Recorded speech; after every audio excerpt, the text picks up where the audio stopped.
الله سبحانه وتعالی زموږ ستاسو دنیا کې کومه زندگی ده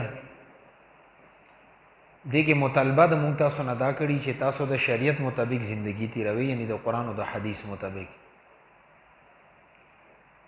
اور الله رب العزت کله دا نه غواړي چې د ځمکې مخ باندې کم انسانیت دی دا یا تباه شي یا برباد شي یا دې باندې یو آسماني آفت راشي، عذاب کې مبتلا شي. خو چې کله د انسان ګناهونه دې حد ته ورسي بیا الله رب العزت بطور آزمائش سیلاب، طوفان، زلزله اور اندغرنګي وبئی امراض آسماني آفتونه راشي غان دې لپاره چې د انسان بیا الله رب العزت متوجي شي. انسان چې څومره الله پاک نه لري کېږي الله رب العزت ځان ته بیا متوجي کوي. نور الله رب العزت خپل باندې کریم ذات دی. یا ایها الانسان ما غرک بربک الکریم. ای انسان رب کریم نه کم شي ست غفلت کې واچولې. دا معنا چې الله رب العزت د کرم نه، د مهرباني نه او د رحم نه ډک ذات دی. ذات دی هغه چا سره ظلم او زیاتې نه کوي. که په یو باندې د انسان د دنیا نه ختم کی بیا هم الله پاک منصف دی، عادل دی. اور که دا ټوله دنیا د انسانانو نه ډکه شي ګناه کې مبتلا شي الله پاک عذاب نه ورکړي الله بیا هم منصف دی. خو نو د الله رب العزت دا نه غواړي چې انسان ته سزا او عذاب میلاو شي. ځکه تاسو وکتلو علماو لیکلي چې نوح علیه السلام کله خیرې وکړې د قوم یې تباه شو.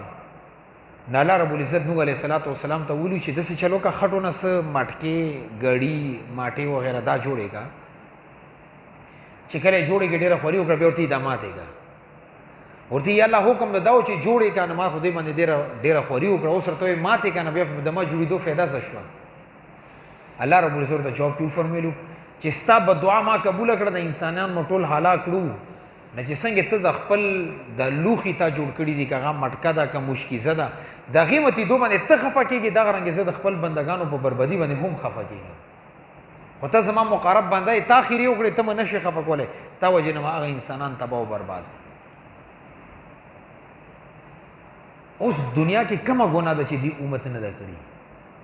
که هغه شراب دي، که هغه زنا ده، که هغه صدومیت دی، که اغلام بزی ده، که نشه ده، که تماشه ده، که ځمکې لوټ مار دی، که خلکو سره ظلم دی، که غریب مال لوټ کول دي، که ښځو سره ظلم دی، ماشومانو سره ظلم دی، کومه ګناه نه ده شوې.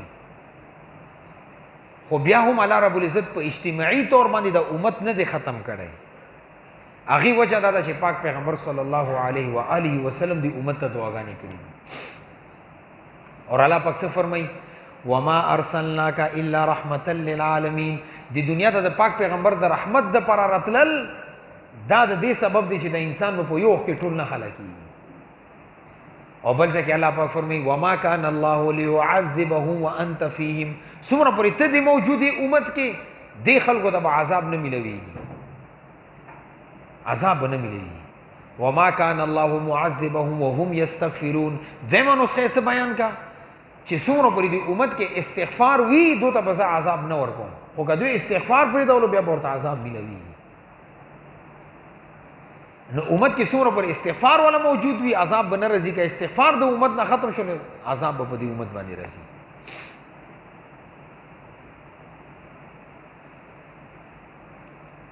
او پیغمبر صلی الله علیه وسلم دعا دا کړې وه الله رب العزت نه. هر روایت کې راغلي چې یا الله زما امت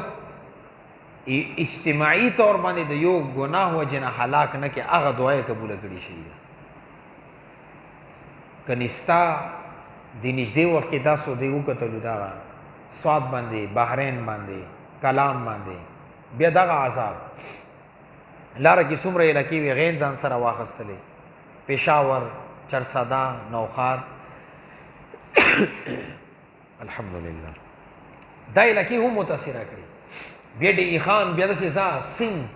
بلوچستان یو ځای پاتې نه شو. اوس دا عذاب په دغه ځای باندې راتلل، کوهاټ باندې راتلل یا په سادې پړه چینار راتلل، دا الله رب عزت ګرانه نه ده. خو که موږ تاسو بچو دا د پیغمبر صلی الله علیه وسلم د دعا برکت دی. نن 1400 کاله مخکې دعا کړي، دغې دعا اثرات دا دي چې زه د عذاب نه بچم، اجتماعي عذاب. نو دا مو ذهن کې وي الله رب العزت دا نه غواړي چې د امت ته هلاک کړی شي د عذاب وجې نه غیب وجود عذاب راځي دا د ګناهونو وجه ده د الله رب العزت عذاب دپاره بنیادي وجه اوس د عذاب د سیلاب په صورت کې دی د باران په صورت کې دی زلزلې په صورت کې دی یا وبایي مرض په صورت کې دی یا د کرونا په صورت کې دی یا ټایفاید دی اور یا ډنکی وایرس دی یا فلانکی وایرس دی اور سب نمونه عجیب عجیب دي یا ډینګي دی مثال په تور باندې دا چې ټول کم عذاب راځي دې لپاره بنیادی سبب بهایي ده اور علماء دا لیکلي روایتونه هم دا معلومیږي چې الله رب العزت دی امت کې کم ګناهونه دي هغې باندې موقع ورکوي مهلت ورکوي خو چې کله امت کې بهایي ډېره شوه بیا الله رب العزت امت باندې عذاب راولي هغې کې ورته ډیل اور موقع نه ورکوي بهایي څه ته ویلې کېږي چې د ښځې او نر منځ کې کم حدود شریعت مقرر کړي دي هغه پایمال شي ښځې ته حکم د پردې راغلی پرده ختم کړی شي شریعت د زنا نه منې کړي شي زنا شروع کړلی شي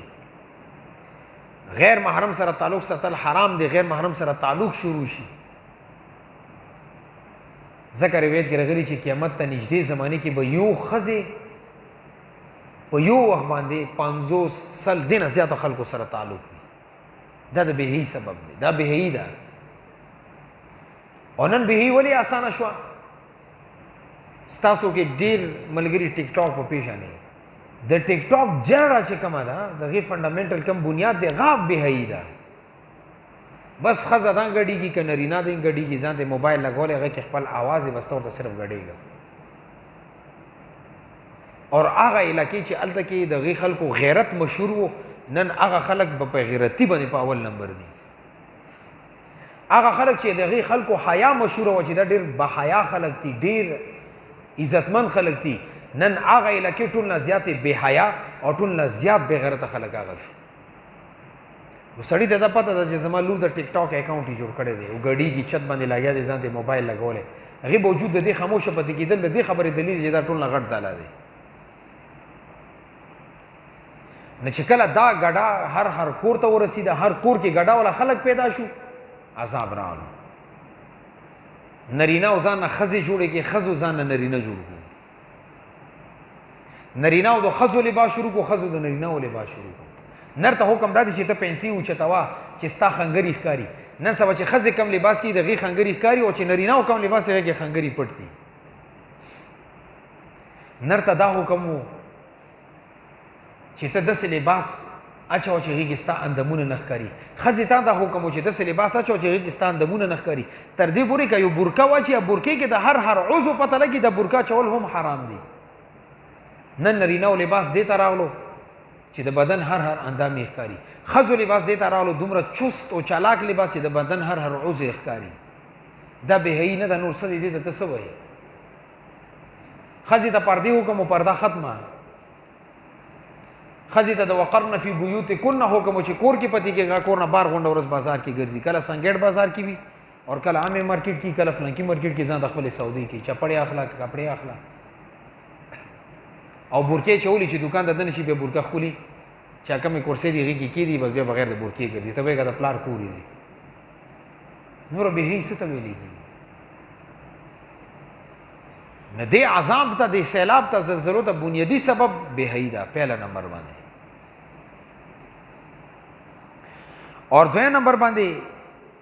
الله رب العزت په ګناهونو باندې هم ګرفت کوي بهایي نه علاوه نور ګناهونه شراب دی زنا ده قتل و غارت دی لوټ مار دی غریب سره ظلم دی چې هر څه دی دې باندې الله رب العزت گرفت کوي انسان ته عذاب ورکوي اور انسان رنیسی په دې باندې او ولهم عذاب شدید ولهم عذاب علیم گناهګارو خلکو ته پر عذاب شدید دی عذاب علیم دی دردناک عذاب دی او نن امت کې ګناهونه په عروج باندې دي عروج نه دا معنا چې هر ځای کې ګناه کیږي نیکی د امت نه ختمه ده دویم چې کم سبب دی د گمراهی لار اختیارول ان الذين يضلون عن سبيل الله فلهم عذاب شدید. کم خلق صحیح لار پریدي اور گمراهانو لار اختیار کی دو پرا عذاب دے، سخت عذاب دے، درناک عذاب دے. نن امت کی گمراہی وګوره، بعضې خلک د الله ذات نه انکار کوي او بعضې خلک د پرویزي ذهن دي، هغه سره حدیث نه مني. بعضې خلک د قرآن نه انکار کوي چې دا محفوظ کتاب نه دی. بعضو د ائمه کرامو نه انکار وکړو، بعضې د محدثینو نه انکار وکړو، بعضې د علماو نه انکار وکړو، بعضې د فقه نه انکار وکړو، بعضې د حیات النبی نه انکار وکړو. کم کم مختلف صورتونو کې مختلفې فتنې پیدا شو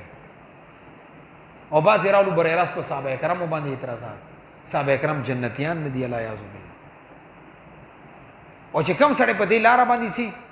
هغه هم تباه او برباد دي، هغې دپاره عذاب شدید دی. دې وجې نه به عذاب راځي. او بیا د ګناه وجې نه عذاب په دوه قسمه باندې کله کله دې ظاهره خبره چې دنیا دارالاعمال اور آخرت دارالجزا، دلته به اعمال کو هلته به بدله ملیږي. آخرت عذاب خو ځان له خبره ده، خو دنیا کې به عذاب ملوي. او تاسو د فضل اعمال کې وکتلو شیخ زکریا رحمت الله علیه یو روایت نقل کړی دی چې کله امت کې ګناه ډېر شي، امر بالمعروف و نهي عن المنکر پرېښودلی شي، بیا چې عذاب راشي نه چې کم نیک خلک دي هغې ته به هم عذاب ملویږي. او نیکو خلکو ته به عذاب د دې وجې نه ملویږي چې تاسو د بدکاره خلک د ګناه نه ولې نه دي منې کړي. ځکه کنز العمال کې یو روایت کې راغلی دي، وایي الله رب عزت جبرئیل علیه السلام ته وفرمایي چې لاړ شه دا کلی تباه و برباد کړه. وایي جبرئیل علیه السلام چې کله عذاب ته راغلو شپې نو وایي کتل یو سړی په مونځ باندې ولاړ دی، عبادت کوي. جبرئیل علیه السلام واپس الله ته لاړو، ورته یاله یو سړی شته دی چې هغه په مونځ باندې اوس هم ولاړه دی، که د مونځ زه عذاب راولم نو دا مونځ عبادت کې مصروف دی، خو هر څه ختمېږي، دا عذاب کې رسي. وایي الله رب عزت وفرمایي چې دا ټول نه اول هلاک کړه. ولې چې دا په خپل مونځ عباداتو کې مصروف دی، د بار خلکو غم یې نه دی کړی چې دا د ګناه نه مني کي، اول عذاب به دې ته ملوي. نن دې سیلاب کې ډېر دینداري خلک هم تباه دي، مرکزونه پکې تباه شو، مدارس تباه شو، علماو کورونه پکې غورځېدلي دي. خپل ګریوان ته به هم ګوري چې کم کم ځای کې زما کمزورتیا ده. د امر بالمعروف و نهي عن المنکر کم حق دی هغه ما ادا کړی دی او که نه دی ادا کړی. نه دې وجې نه په دې به مطمئن نه کینې چې زه صف اول کې مونځ کوم، زه دیندار یم، زه قرآن تلاوت کوم، زه تهجد کوم، بار خلک څه کوي به نه. بار خلک د ګناه نه منې کول دا ستا هم ذمه داري ده. دریم د عذاب دپاره لوی سبب د عبادت نه لرېوالی دی. الله رب العزت مونږ ستاسو نه عبادت غواړي، وما خلقت الجن والانس الا لیعبدون. تا نه عبادت غواړي چې ته عبادت پرېږدې عذاب به در باندې راځي. مونځ عبادت دی، مونځ امت کې نشته. زکات عبادت دی، زکات نشته. روژه نیولل عبادت دی، امت کې روژه نشته. دلته خو ټیک دی پښتانه دي روژه نیسي، پنجاب ته لاړ شه رمضان کې هم اوټلې سره عام کولاوي، د چا تشکیلونه تېر کړي دي نه تپوس وکړي. تر دا پرېږده ډېر اسماعیل خان ملګرو مونږ ته خبره کوله چې دلته هم خلک روژې نه نیسي. دا ستا کې پي کې حصه ده، خیبر پښتونخوا پښتنو حصه ده. نه چې کله عبادت نه لرېوالی راځي، الله طرف نه به عذاب راځي. الله پاک تا نه مطالبه د عبادت کی، تا کې عبادت شته نه عذاب به در باندې راځي. بل شي کوم باندې الله پاک گرفت کی، غټ تکبر دی. واما الذين استنكفوا واستكبروا فلهم عذاب الیم. کم خلکو تکبر وکړو دوی ته به عذاب ملویږي. تکبر د وجې نه شیطان تباه او بربادي کوي، انسانانو کې چا تکبر وکړو دوی ته به عذاب ملویږي. الله رب العزت تکبر د انسان نه مني. نطفې نه پیدای او لیټرین ته دننه شي او بدبوداره شیز درنه غورځېږي، ته خبرې کوي چې تکبر کې روان وي کوو. او دا درته ښکاري چې د ځمکې کې به صرف زه یو انسان یم، نو سره دنیا کې انسانان نشته. او چې کوم سړي دا سوچ دا ټول نه غټ خر اندازه دی. سترګو کې د چخې دي چې راپاسې، پوزو نه د ګندرو وځي، خولې کې ټوتپیس او مسواک ونه کې خولې نه د بدبو ځي، ترخ نه د څښا بینځي، لږ د نور وي بیا د نه بدبو ځي. تا به څه تکبر وي؟ تا بدن کې کم شیز دی چې هغه بالکل پاک دی. سر وینځي بیا در کې سپکې شي وي، خپله بستره نه صفه کوي بیا به ګټمل پیدا شي. ستا څه حیثیت دی؟ او چې تکبر کوي کله کله خیر دی لیټرین کې ځان سره سوچ کوه چې یاره ما ته تکبر کول پکار دي که نه، زه خو دغه ګند غورځوم، بیا د پته درته لګي. او بیا لږ شاته لاړ شه چې زه کم شیز نه پیدا یم، نطفې نه. او نطفه هغه شی دی چې په کپړو ولګي ناپاکه، په بدن ولګي ناپاکه، او نطفه د په کم ځای لګېدلي مونځ نه کېږي. ته به تکبر څه کوې؟ تا کې تکبر څه دی؟ الله رب العزت د تکبر والا ذات دی غي کوي هغه عظمت او شان د چې هغه تکبر کوي هر عیب نه پاک هر ګندګي نه پاک هر کمی نه پاک او بیا دغه انسان دی چې کله مرشي کبر کی چینجی خوري ته څه تکبر کوي خاور سره خاور شي پته نه لګي کبر دن ختم شي ته بس تکبر کوي